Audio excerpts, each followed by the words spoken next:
You have the officers, I think there's about 10 seconds from the time they lay eyes on him to the time they get in the backyard and see him around the corner again. And then it's like a matter of less than 5 seconds between then and the time they actually start shooting.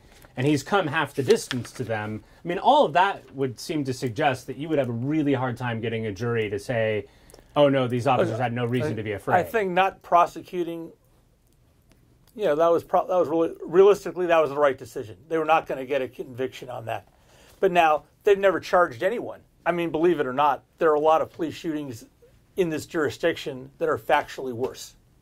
For the police? For the police, yeah. I mean, that are more egregious things. I mean, the problem with always saying is we're not going to get a conviction. Well, how do you know? You've never tried. The official line had always been that there was no identity of Mr. Clark, racial identification, if you will, prior to him being shot. But then I read the report, and it turns out at least 2 witnesses had identified him as a black male, and that wasn't in the dispatch records. So really, I wondered what that was about. And in terms of really looking at things, I'm wondering, is there a practice of, if it's a black male, you don't say what the race is, and everyone knows because you didn't say it's a white male? I don't know, but that's the question. Gotcha. I don't know what their training is. There's no talk about the officers' training. There's no talk about their history. Anyone else knows these guys could have been involved in half a dozen bad incidents before, and that might have an effect on the decision. There's not one word about their background, but there is about Clark. There's not one word about their recent actions. There's not one word about whether they have any history of violence or misdeeds as officers. And I just find that utterly amazing. When the Clark family and their supporters say this is character assassination, the details that the DA put out, in addition to the stuff about the shooting itself,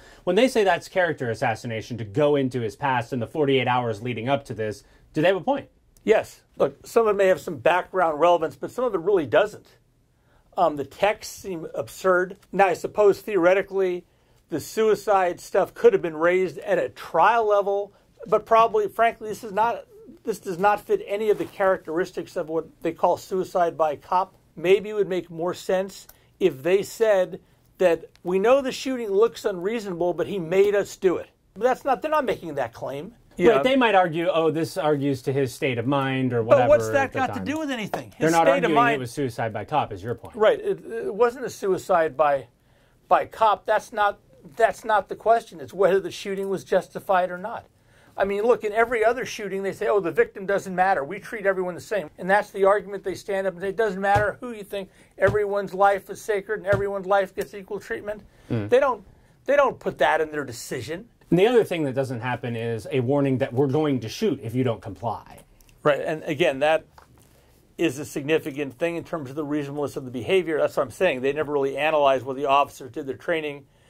I mean, with the other side of the coin, it depends on whether or not you believe that for the first time they reasonably thought, he's pulling a gun on us. But, what can happen sometimes is people get nervous and they pull a trigger. So I don't know what they saw. I mean, they didn't have any extensive, if they even had any quotes from the officers, if they even interviewed the officers. It's not clear they even attempted to interview the officers. Is there an easy policy fix to this? Like there's people talking about reasonableness versus necessity, right? When you're going to open fire or use deadly force.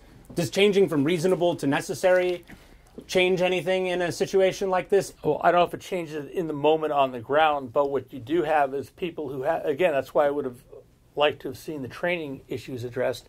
What has happened in the last 20 or 30 years is the idea of deadly, it's sort of things that not have the consequences that people may have thought they were going to have. So what's happened now is officers are trained for use of forces. Is it justifiable? The older models were sort of like a scale, and now they've encouraged more of a fluid version of what's acceptable, when it's acceptable to use deadly force, really. They don't say it's okay to shoot someone anyway, but really, if your analytical framework is, could this be justified, versus asking the harder question is, did we have to do this? That is a paradigm shift. So I think that will, if they do make those changes, I think that will have a trickle-down effect that will be positive and might have added to a different situation. What do you think the most effective fix would be? I don't know if there's a single fix. I think an independent investigation is a good thing. I think better training is a good thing. I think reorienting the paradigm for using force that's necessary versus what's theoretically justifiable because when you get into justifiable, it's pretty easy to learn you can learn the buzzwords to make it justifiable. I feared for my life, blah, blah, blah. I think better review. I think civil verdicts have a tremendous effect. I think employment actions have an equal or greater effect. Yeah. You know, it would be nice if departments awarded people more for not using deadly force and ending situations peacefully than rewarding people who pull the trigger. I keep picking up on this big theme, though. You would like to see us, rather than can we justify the shooting, to did we absolutely have to shoot? I think if that was the question being asked, you would have a lot fewer shootings.